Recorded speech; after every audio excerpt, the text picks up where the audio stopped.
اختر مینگل کی ڈیمانڈز پر آپ کی کیا رائے ہے؟ تو ان کا ڈیمانڈ یہ ہے کہ مہارنگ بلوچ بی وائی سی کے باقی لوگ ہیں وہ نواز شریف کے پاس بھی کوئی حل موجود نہیں؟ نواز شریف صاحب کے پاس کوئی ویژن، صلاحیت، کیپیسٹی نہیں ہے۔ سرفراز بگٹی کی جو گورنمنٹ ہے وہ مہارنگ بلوچ کو کنونس کر سکتی ہے؟ دیکھیے، مہارنگ بلوچ نے ریڈ لائن کراس کیے ہیں۔ بلوچستان میں ملیٹنٹ تنظیمیں ہیں، اس کی فنڈنگ کون کر رہا ہے؟ یہ جب پاکستان کے جیو پولیٹیکل معاملات ہمسایہ ممالک کے ساتھ خراب ہوتے ہیں تو یہ ایکٹیویٹ کر دیے جاتے ہیں۔ Is the way forward for the youth of Balochistan? دیکھیے، بلوچستان کی جو ایلیٹ ہے انہیں صرف اپنی جیبوں سے مقصد ہے۔ صحافتی تنظیمیں جو ہیں انہوں نے کس طرح سے بلوچستان کے مسئلے کو ہائی لائٹ کیا ہے؟ دیکھیے، بلوچستان میں جو لوکل میڈیا جرنلزم ہے وہ بدقسمتی سے اکثر لابیز کے تابع رہا ہے۔ عوام کے لیے صحافت موجود نہیں ہے وہاں پہ۔ دیکھیے، صحافت یاری دوستی پہ ہے کہ آپ بتائیں ایسی کیا اسٹریٹجی ہے جس کو ہم فالو کر کے تھوڑے خطے میں بہتری لا سکتے ہیں؟ یہ یقیناً سیاستدانوں کا کام نہیں ہے، وہ پاکستان کی اسٹیبلشمنٹ ہی کر سکتی ہے۔ السلام علیکم ایوری ون، بلوچستان پلس کے خصوصی پوڈ کاسٹ کے ساتھ میں ہوں عائشہ ریحان۔ بلوچستان کو اس وقت کئی چیلنجز کا سامنا ہے۔ ایک طرف موجودہ صورتحال جو کہ دہشت گردی کی وجہ سے لوگ پریشان ہیں وہاں پر، اور دوسری طرف بیرونی مداخلت جس کی وجہ سے صوبے کا امن و امان جو ہے وہ بھی متاثر ہوا ہے۔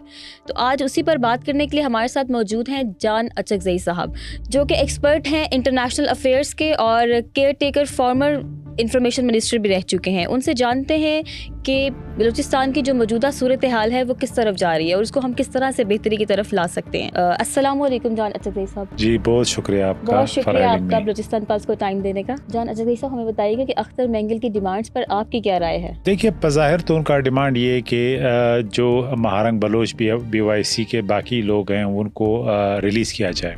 اب بی وائی سی پہ، مہارنگ بلوچ پہ، ان کے ساتھیوں پہ ریاست کے خلاف بغاوت کرنے میں معاونت کا الزام ہے، جو ایک سیریس ایلیگیشن ہے۔ اگر کورٹس نے ان کو رہا کرنا تھا تو ڈیو پروسیس ہے، وہ چل رہا ہے۔ کورٹس جو بھی فیصلہ کریں گے وہ پاکستان کو قبول ہوگا، عام آدمی کو قبول ہوگا، ہر یعنی لا ابائڈنگ سٹیزن کو قبول ہوگا۔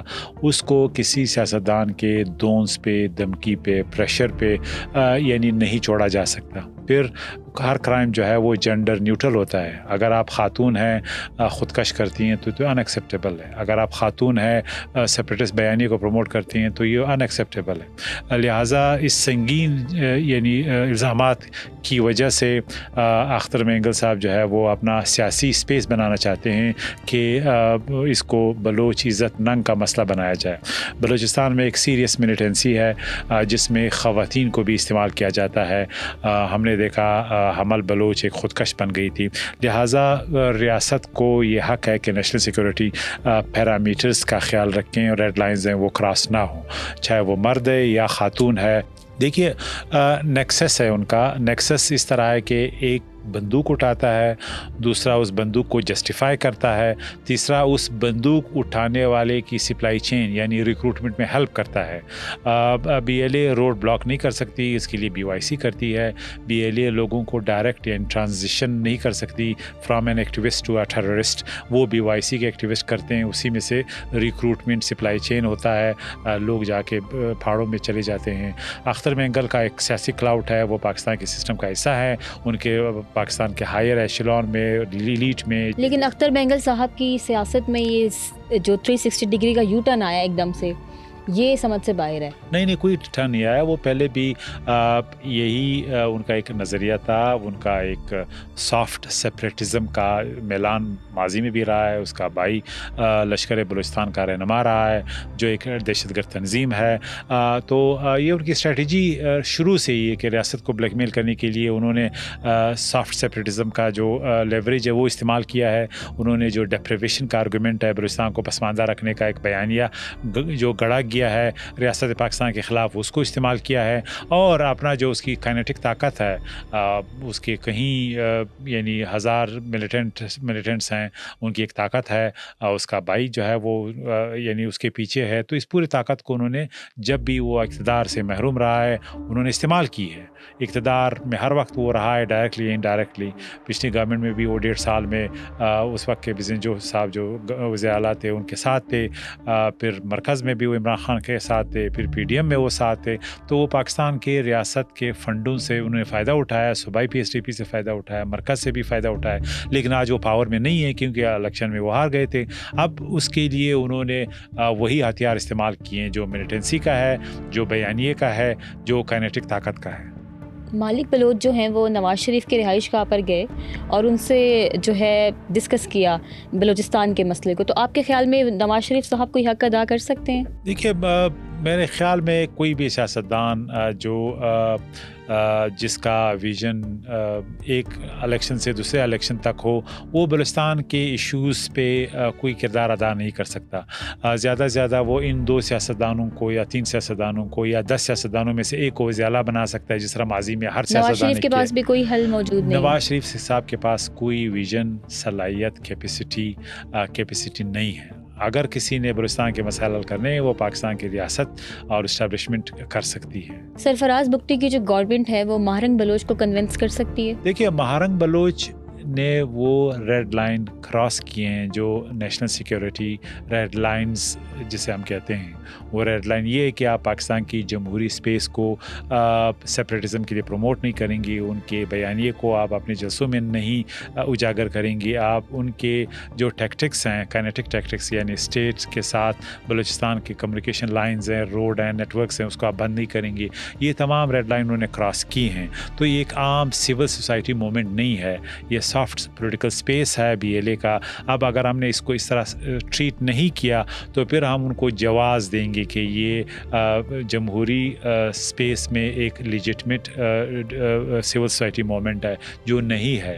ہم نے اس کو اسی طرح ٹریٹ کرنا ہے جس طرح وہ ہے۔ بیرونی مداخلت ہے بیسیکلی۔ دیکھیے، بیرونی مداخلت تو پورا اس ایکو سسٹم ہے بلوچستان میں۔ وہ تو اس طرح ہے کہ اگر آپ BLA کو لیں، ان کی فنڈنگ باہر سے ہوتی ہے۔ اگر آپ BYC کو لیں، ان کی نیٹ یعنی جو میڈیا پروپیگنڈا ہے وہ باہر سے ہوتی ہے۔ انٹرنیشنل جو لابیز ہیں وہ ان کو سپورٹ کرتے ہیں ہیومن رائٹس کے نام پہ۔ تو human rights, militancy, deprivation argument, یہ سارے بیانیے ٹولز ہیں ایک ایکو سسٹم کا جس کے پیچھے ہندوستان ہے، را ہے۔ جس طرح ثانیہ APS تھا، اس کو انٹرنیشنل کوریج ملی، اس کو ساتھ عوام جو ہے ریاست کے ساتھ کھڑی ہوئی تھی اس ٹائم پہ۔ بٹ ابھی جو ہے وہ یہ حالات ہیں کہ یہ والا جو جعفر ایکسپریس کا معاملہ تھا، اس میں کتنے جو ہے لوگوں کی جان گئی اور اتنا بڑا سانحہ تھا، لیکن یہ پس پردہ نہیں چلا گیا۔ آپ کیا کہتے ہیں؟ بالکل، میں آپ سے اتفاق کرتا ہوں۔ دیکھو، بدقسمتی سے اسٹیٹ نے بلوچستان میں ہر وقت بہت نرمی سے کام لیا ہے۔ وہاں پہ BLA کو ختم کرنا کوئی مشکل کام نہیں ہے، لیکن ریاست نے برداشت کیا ہے، نقصان اٹھائے ہیں اور کولیٹرل ڈیمیج کی وجہ سے ایک ریسٹرین ایکسرسائز کیا ہے۔ وہاں پہ جو ایکو سسٹم ہے جس میں بار کاؤنسلز ہیں وہ پروموٹ کر رہے ہیں BLA نیریٹیو کو، سیاسی لوگ جس طرح آپ نے اشارہ کیا، اختر مینگل، BYC، ان کو اسپیس دیتے ہیں، انہیں پوسٹر بوائز کے طور پہ ایشو کرتے ہیں، ان کے لاشیں وصول کرتے ہیں، ان کو گلوریفائی کرتے ہیں۔ اسی طرح کنٹریکٹرز ہیں وہ ان کی فنڈنگ کرتے ہیں۔ اسی طرح جو گورنمنٹ یعنی امپلائیز ہیں ان میں سے لوگ ہیں جو BLA کو پروموٹ کر رہے ہیں، سپورٹ کر رہے ہیں۔ اسی طرح عام جو نوٹیبلز ہیں جس میں ملکس ہیں، سردار ہیں، نواب ہیں، وہ BLA کو اسپیس دیتے ہیں، ان کو مانتے ہیں کہ وہ ریاست کے متوازی ایک نان اسٹیٹ ایکٹرز ہیں اور وہ بلوچستان کو کنٹرول کر رہے ہیں۔ تو یہ بیانیے کی حد تک ان کی سپورٹ آج بھی جاری ہے۔ میں سمجھتا ہوں کہ بلوچستان کو ہم نے جس طریقے سے ہینڈل کرنا ہے اب اس میں تبدیلی آنی چاہیے۔ بلوچستان بیک واٹر نہیں ہے، بلوچستان فرنٹ ہے پاکستان کا، اس میں ریسورسز ہیں، اس میں عام لوگ ہیں، اسی کے نقطۂ نظر سے دیکھنا چاہیے، نہ کہ چند خاندان اور سرداروں کے نقطۂ نظر سے۔ بالکل۔ بلوچستان میں ملیٹنٹ تنظیمیں ہیں، اس کی فنڈنگ کون کر رہا ہے؟ دیکھیے، بلوچستان میں تو جو یہ BLA ہے یہ آج نہیں بنی ہے، یہ 70 کی دہائی میں بنی ہے۔ BLF آج نہیں بنی ہے، وہ لیٹ 60s کی دہائی میں بنی ہے۔ جب ان کو فارن فنڈنگ ہوتی ہے، جب پاکستان کے جیو پولیٹیکل معاملات ہمسایہ ممالک کے ساتھ خراب ہوتے ہیں تو یہ ایکٹیویٹ کر دیے جاتے ہیں، یہ پراکسیز ہیں۔ آج پھر یہ ایکٹیویٹس ہو رہے ہیں کیونکہ پاکستان کے تعلقات جو ہے وہ تینوں ہمسایہ ممالک کے ساتھ خراب ہیں۔ ہندوستان کے ساتھ تو روایتی طور پہ خراب رہے ہیں، اب افغانستان کے ساتھ بھی خراب ہے، وہ ایک سینکچری بن گیا ہے۔ ایران، سیستان بلوچستان کا جو اس علاقہ ہے اس میں بھی ایران کی اسٹیبلشمنٹ کا ہاتھ ہے کہ بلوچستان میں جو نیٹ ورکس ہیں ان کو پروموٹ کر رہے ہیں ڈائریکٹلی یا تھرو را. اب ایسے حالات میں جب بلوچستان کے داخلی معاملات حل ہوتے جا رہے ہیں, ایک اکنامک ایکٹیویٹی ہو رہی ہے, منرل کانفرنس ہوتا ہے, گوادر ڈیولپ ہوتا ہے, تو ملیٹنسی کو پھر ایکٹیویٹ کیا جاتا ہے. اس کے لیے فنڈنگ جو ہے وہ مین سپلائر جو ہے وہ انڈیا ہے. تو اس سے نپٹنے کے لیے ہمارے پاس کوئی اسٹریٹجی موجود ہے؟ دیکھیے اسٹریٹجی ہم نے جو ماضی میں ایوالو کی ہے وہ ہم نے اس کو ایک ہالسٹک اپروچ کے تحت نہیں کیا ہے. ہم پاکستان کی فورسز جو ہیں وہ بی ایل اے کو نیوٹرلائز کر سکتی ہیں نو ٹائم. وہ ایک ریک ٹیک ملیٹنٹ گروپ ہے, ان کو ختم کرنا کوئی مشکل کام نہیں. لیکن جو ایکو سسٹم ہے وہ ہم نے ریورس کرنا ہے. ایکو سسٹم یہ کہ بی ایل اے کو نیوٹرلائز بھی کریں, ان کا ایجنڈا, ان کا نیریٹو زندہ ہے. جو لوگ اس وقت اسی بیانیے پہ کھیل رہے ہیں وہ ان کا کلاؤٹ ہے, وہ ریاست کو بلیک میل کرتے ہیں. ان کے جو ہمارے لبرل طبقات ہیں ان میں سپورٹ ہے. پاکستان کی چوٹی کے جرنلسٹ انہیں پروموٹ کر رہے ہیں, نیشنل میڈیا پہ ان کو اسپیس دیا جا رہا ہے. پھر گورننس کا ڈس آرڈر ہے, اس کو جو ہے ایڈریس نہیں کیا گیا کہیں دائیوں سے. وہ سارے یہ ان معاملات کو ہم نے دیکھنا ہے تاکہ ہم ہولسٹکلی بلوچستان کے ایشوز کو حل کریں. بلوچستان میں ایڈمنسٹریٹو گورننس فیلیئرز ہیں, گیپس ہیں, جس کی وجہ سے لوگوں کی بے چینی ہے. بلوچستان کی یوتھ کس طرح کے مسائل سے دو چار ہے؟ دیکھیے بلوچستان کے یوتھ کا وہی مسئلہ ہے جو پنجاب میں یوتھ کا ہے, جو سندھ میں یوتھ کا ہے. ایک ڈسکنیکٹ ہے. بلوچستان کے گورننس کے مسائل میں سب سے زیادہ کرپشن ہے, اس میں جو پی ایس ٹی پی کے وسائل کی ویسٹیج ہے, اور اس میں بیوروکریٹک ڈسفنکشن ہے, جس کی وجہ سے عام اسٹیک ہولڈر, عام آدمی نہیں ہے, ان کو وسائل ان تک نہیں پہنچتے.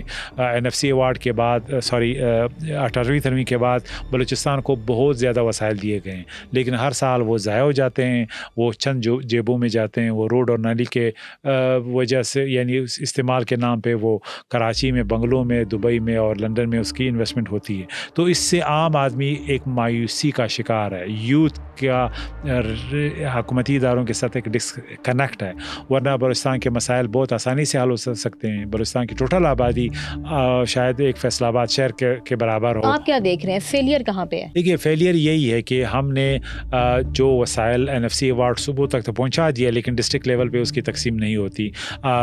جو سی ایم کا اسٹرکچر ہے, گورننس فیلئرز ہے. بالکل سی ایم جو ہے وہ صرف اپنے حلقے کو دیکھتا ہے 10 ارب لے کے, باقی ڈسٹرکٹس وہ اگنور کرتا ہے. تو کب تک ہم مجموعی طور پہ شارٹ ٹرم کی پالیسی کے بنیاد پہ بلوچستان کو ہینڈل کرتے رہیں گے؟ اس لیے ہمیں انتظامی اور گورننس کے ریفارمز کی اشد ضرورت ہے, اور یہ کل کے ڈیٹ میں ہمیں کرنا چاہیے. پھر اچھا صاحب یہ بتائیں کہ what is the way forward for the youth of Balochistan? دیکھیے یوتھ کا کوئی مسئلہ نہیں ہے. آپ بلوچستان میں اگر ان کو انگیج رکھ رہے ہیں, ہر یعنی جوان ٹوٹل 20,000 ہمارے یوتھ مارکیٹ میں انٹر ہوتے ہیں, تو ان کو یعنی آپ 30,000 روپے اگر اسٹیپنڈ بھی دیں تو یہ چند بلین کی مار ہے. آپ ان کو انگیج رکھ سکتے ہیں, آپ ان کو بہترین ایجوکیشن دے سکتے ہیں. بلوچستان کے وسائل صرف اس سال میں 1,000 ارب کا بجٹ ہے. ہمارا ایجوکیشن کا بجٹ تقریباً 80 ارب ہے. یہ اتنا زیادہ ہے کہ آپ اس سے ہر یعنی نوجوان کو بہترین تعلیم دے سکتے ہیں, آپ ان کو اسٹیپنڈ دے سکتے ہیں. لیکن مسئلہ وہی ہے کہ وسائل کی ویسٹیج ہے. بلوچستان کو آپ ہزاروں ڈالر دیں, بلوچستان کی بیوروکریسی کی کیپیسٹی نہیں ہے کہ اس کو پراپر طریقے سے استعمال ہو. بلوچستان کی جو ایلیٹ ہے انہیں صرف اپنے جیبوں سے مقصد ہے, اور اس وقت جو آج تک 18 وزیر اعلیٰ آئے ہیں ان کا ایجنڈا یہی ہے کہ بلوچستان کے وسائل کو سیکیورڈ طریقے سے خرچ کریں, مس یوز ہو اور وہ الاؤ کریں. یہ ایک عام نارمل بات بن گئی ہے. ہم وی لک دا ادر وے, ہم دل میں بھی اس کو برا نہیں کہتے ہیں.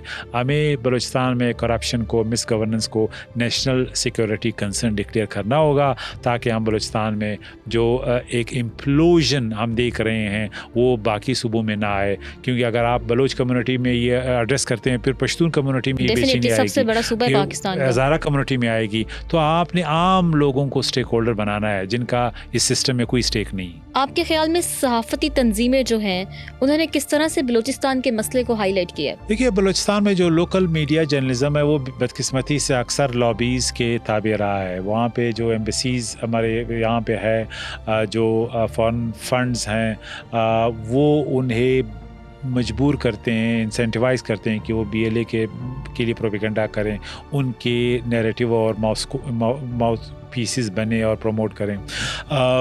جو اسائلم کا ایک انسینٹیو ہے, جو بھی ریاست کو گالیاں دیں اور BLA کو پروموٹ کریں, انہیں US میں UK میں آسانی سے اسائلم دیا جاتا ہے.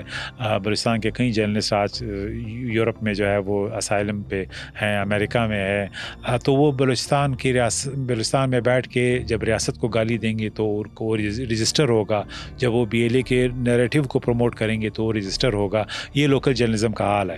جہاں تک نیشنل جرنلزم کا حال ہے, اس میں بھی بڑے چھوٹی کے اینکر ہیں, وہ اپنی یاری دوستی کی بنیاد پہ ان سرداروں کے بیانیے کو ریاست پاکستان کے خلاف استعمال کرتے ہیں اور اپنا کلاؤڈ کو, اپنی میڈیا پلیٹ فارمز کو بلوچستان کو یعنی صحیح طریقے سے پروجیکٹ نہیں کرتے, جس کی وجہ سے جو روٹ کاز ہے پرابلم کا وہ ایڈریس نہیں ہوتا.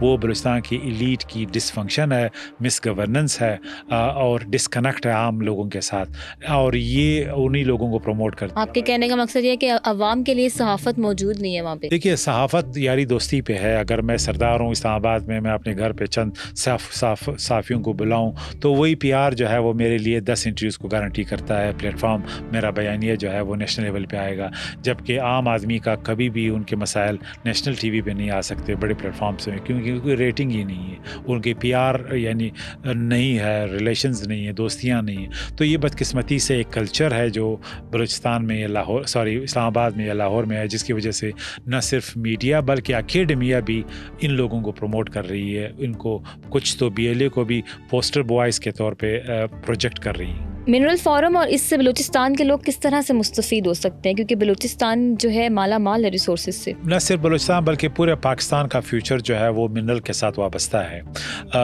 اس وقت جو آپ کو مائکرو چپ ہے, جو سلیکون ہے, جو آپ کے موبائل ہے, گاڑیاں ہیں, بیٹریاں ہیں, اس میں وہ ریئر ارتھ منرلز استعمال ہوتے ہیں جو بلوچستان میں ہے, جو فاٹا میں ہے.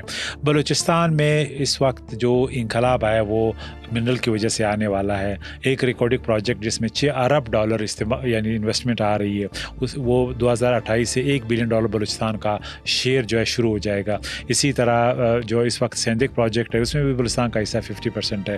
جو آئندہ ہے اس میں بھی بلوچستان کا حصہ جو ہے 50% کے حساب سے, یا اگر 50% انویسٹرز کو دے رہے ہیں 25.5 مرکز اور صوبوں کے درمیان تقسیم ہوگا NFC ایوارڈ کے تحت یا 18ویں ترمیم کے تحت. لیکن کیا وہ پیسے عوام پہ خرچ ہوں گے؟ اگر یہی گورننس ڈس فنکشن ہے, یہی ماڈل ہے, تو وہ عوام تک اس کی رسائی کا مجھے کوئی یعنی امید نظر نہیں آتی. اس لیے ہمیں بلوچستان کو ہولسٹک اپروچ سے دیکھنا ہوگا, نہ کہ چند ایتھنک سیاستدانوں کے نقطہ نظر سے جو لاہور میں اور اسلام آباد میں بڑے سیاستدانوں کو کنونس کرتے ہیں, جن کے خیال میں چند $1 ارب دینا یا لیپ ٹاپ دینا یہ بلوچستان کے گورننس کا حل ہے. یہ نہیں ہے. بلوچستان کو کس طرح سے ہم ان تمام تر مصائب سے نکال سکتے ہیں, اور آپ کی رائے میں یہ جاننا چاہتی ہوں کہ آپ بتائیں ایسی کیا اسٹریٹجی ہے جس کو ہم فالو کر کے جلد از جلد جو ہے تھوڑے خطے میں بہتری لا سکتے ہیں؟ دیکھیے, بلوچستان میں جو بنیادی مسئلہ ہے وہ ہے کہ ہم نے 50 سال سے چند لوگوں کے حوالے کیا ہوا ہے. جو صوبہ ہے وہ ایتھنک بنیادوں پہ ہم نے بنایا ہے.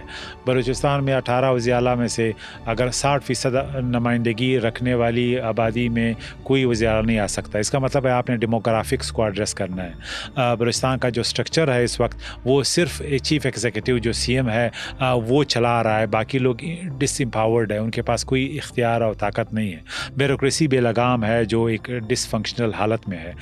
بلوچستان کا امیڈیٹ مسئلہ بلوچستان میں نئے صوبے بنانا ہے. میں 5 صوبے کو ریکمینڈ کرتا ہوں, کیونکہ اگر 5 وزیر اعلیٰ ہوں, 5 لوکل گورنمنٹس ہوں یا اسمبلیز ہوں تو اس میں ہر آدمی کو حصہ ملے گا, شیئر ہولڈر بنیں گے, نہ کہ چند خاندانوں کو جو الیکٹیبلز ہیں, جس کی وجہ سے بلوچستان میں ایک سوشل امپلوژن ہے, اکنامک امپلوژن ہے.